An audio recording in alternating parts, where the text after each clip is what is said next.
All right, so buckle up, everybody, because today we are diving deep into the world of John Dillinger. Oh, this is a good one. This is one of the most infamous gangsters in American history. Absolutely. America's first public enemy, number one.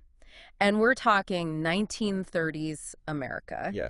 The Great Depression, think about it, we've got the lingering effects of prohibition, organized crime is just exploding. I mean, a field day, yeah. It was a time when gangsters like Dillinger captured the public's imagination. Oh, absolutely. Their exploits were splashed across the newspapers. Everybody was talking about them. Yeah, I mean, you really hit the nail on the head there with the whole,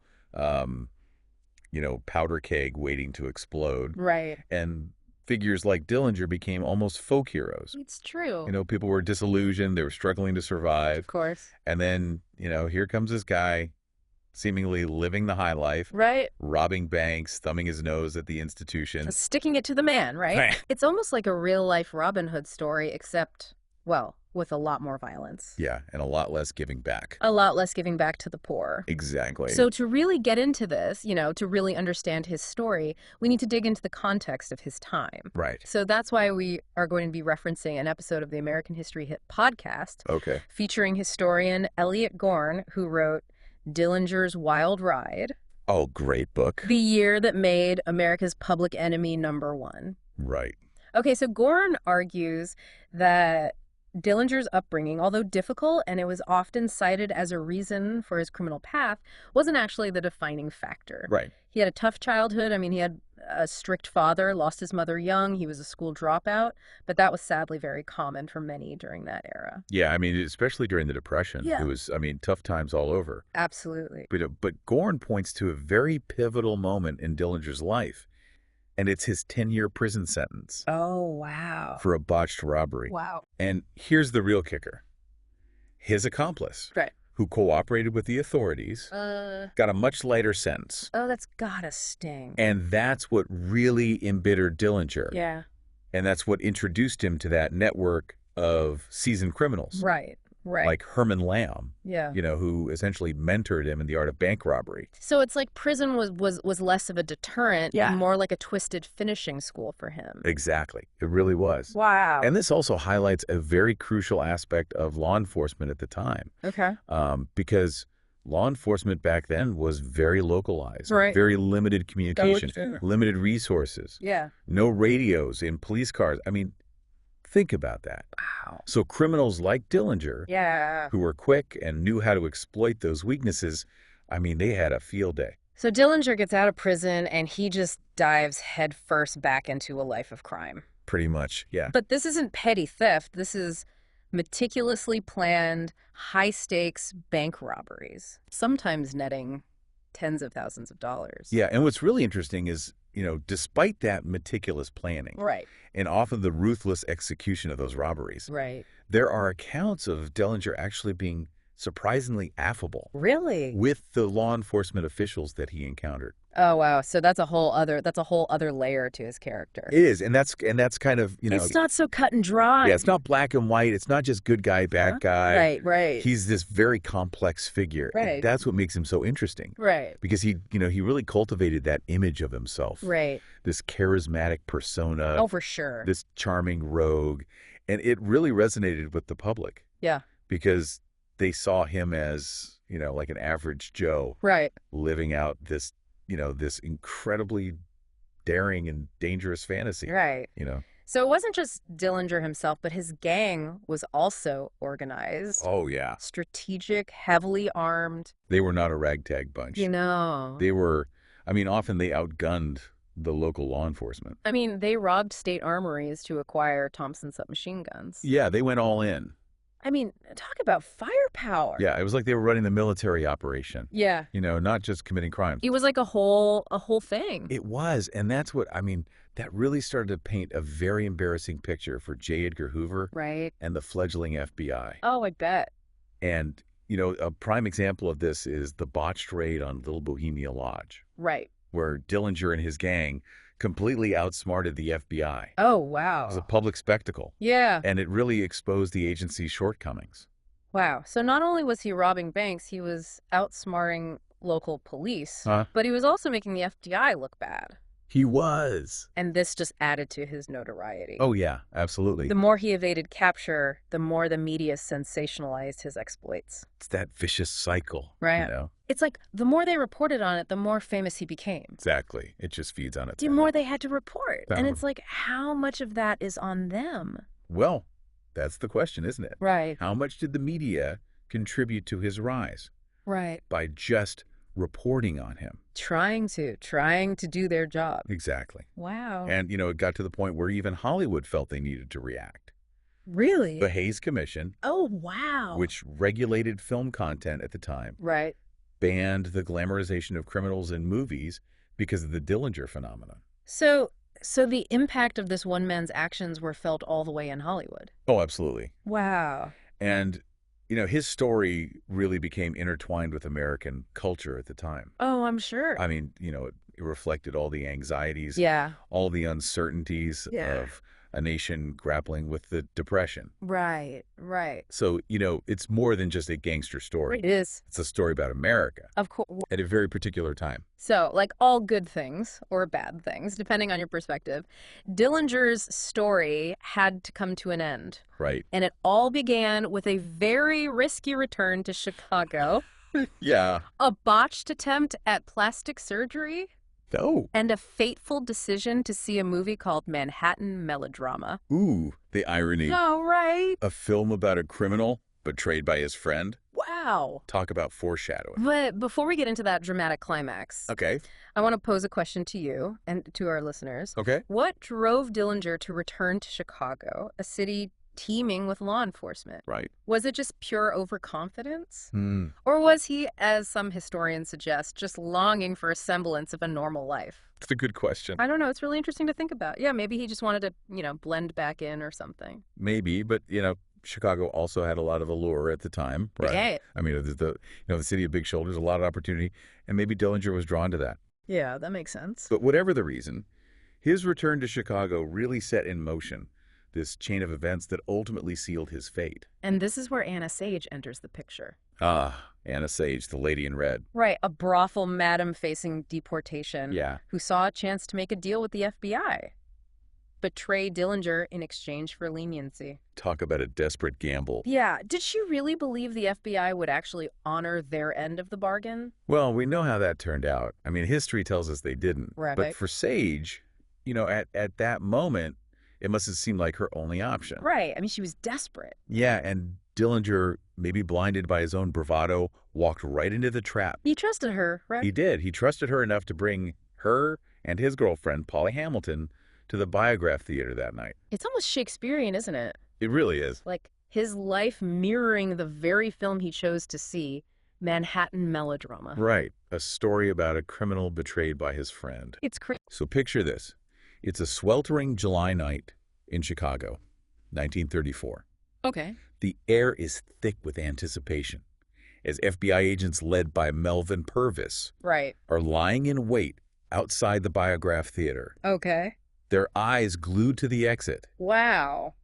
And then Anna Sage, wearing a bright orange dress, the prearranged signal, Right. walks out with Dillinger and Polly Hamilton. Okay. Purvis lights his cigar. Right. That's the signal to move in. Oh, wow. Dillinger, he senses something is wrong. Yeah. Bolts down Lincoln Avenue, trying to, lose the agents that are closing in on him. It sounds like a scene straight out of a movie. It was a tense moment for sure. Yeah. Dillinger, he tries to duck into an alley, but it's too late.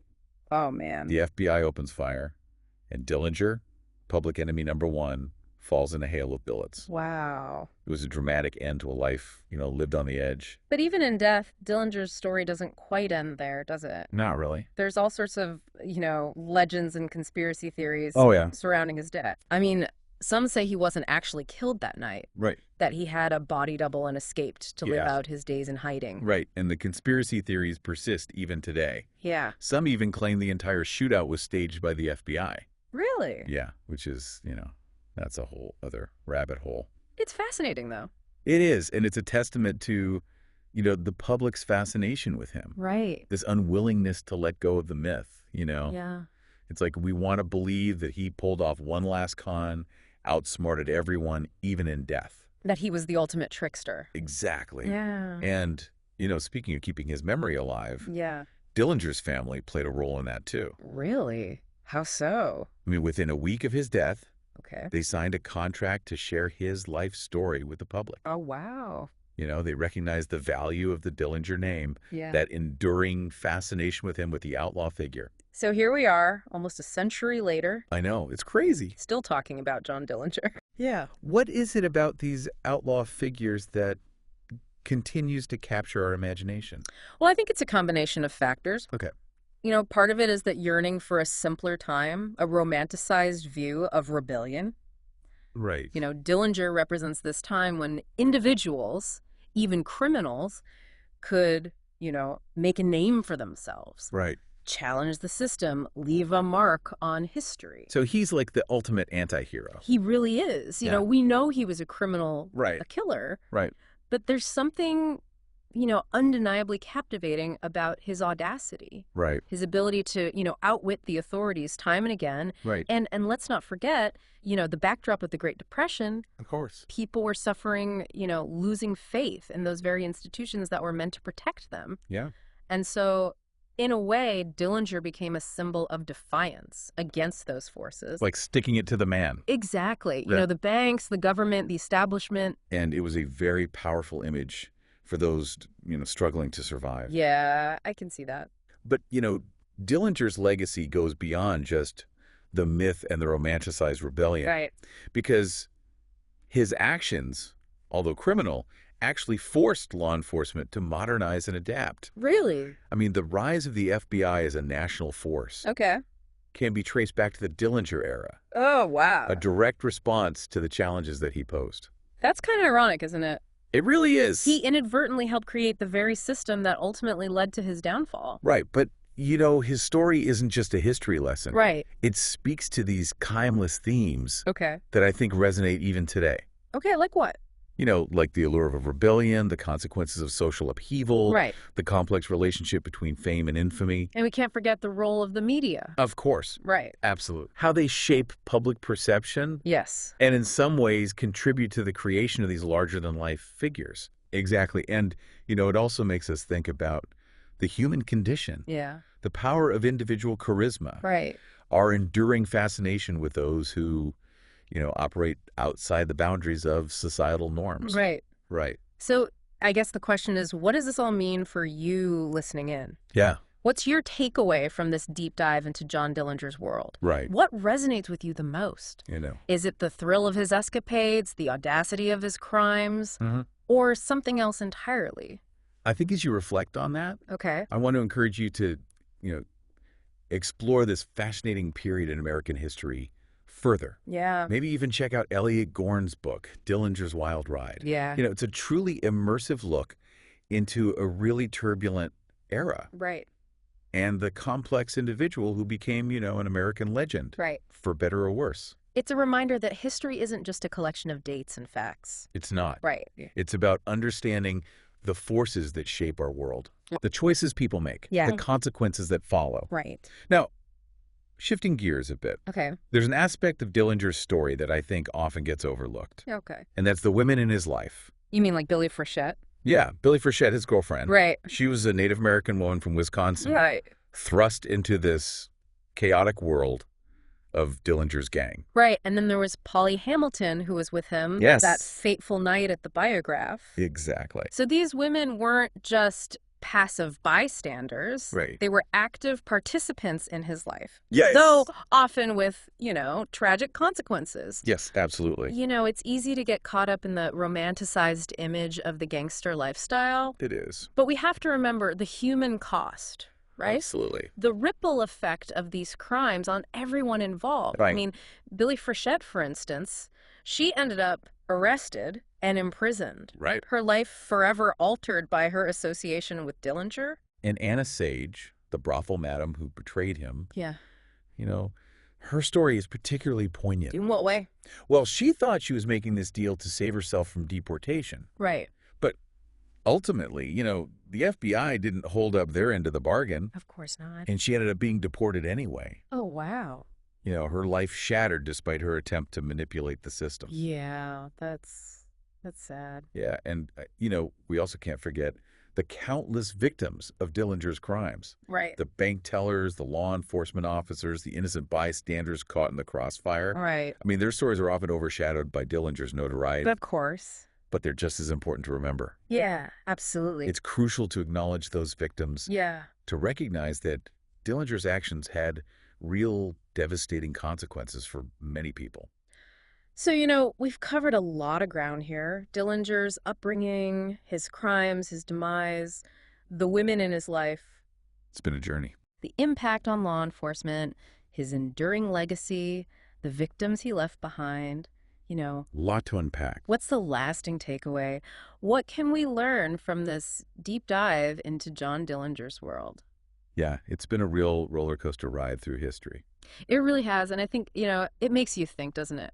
Dillinger's story, it's kind of a cautionary tale in a way. Right, like he achieved this notoriety, but at a tremendous cost. Exactly. I mean, he became the symbol of rebellion for some, but his actions left, a real trail of pain and suffering. Like we can be captivated by the daring, by the defiance, but we can't forget the very real consequence. Absolutely. The impact on, so many people, on individuals. So it's more than just a thrilling gangster story. Oh, for sure. There's a lot more to unpack there. Yeah. I mean, his life, it was a whirlwind, and it really reflected, I think, that turbulent period in American history. But it still resonates with us today. I mean, why is that? Why do you think that is? Well, I think it offers, insights into human nature, the allure of fame, the complexities of, all these societal forces at play.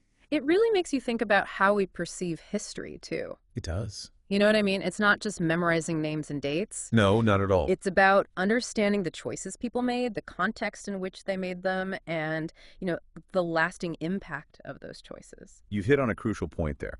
So, as we kind of wrap up our deep dive into the world of John Dillinger, what are your final thoughts? Well, I think it's essential to remember that history is full of, these complex figures. Like Dillinger, Okay. he was a product of his time, sure, but also an individual who made choices that had, far-reaching consequences. And it's hard to categorize them. Right. Exactly. Yeah. His story really encourages us to, look beyond the surface, Right. to examine the nuances, and to recognize that line between, hero and villain. Yeah. It's often blurred. It's not so black and white. It's a story that prompts us to ask questions, right? To challenge those assumptions. For sure. So to really delve deeper into those forces that shape our world. Absolutely. And perhaps, most importantly, reminds us that the choices we make, both big and small, have ripples that extend far beyond ourselves. Well said. I really appreciate you guiding us through this deep dive today. My pleasure. It's been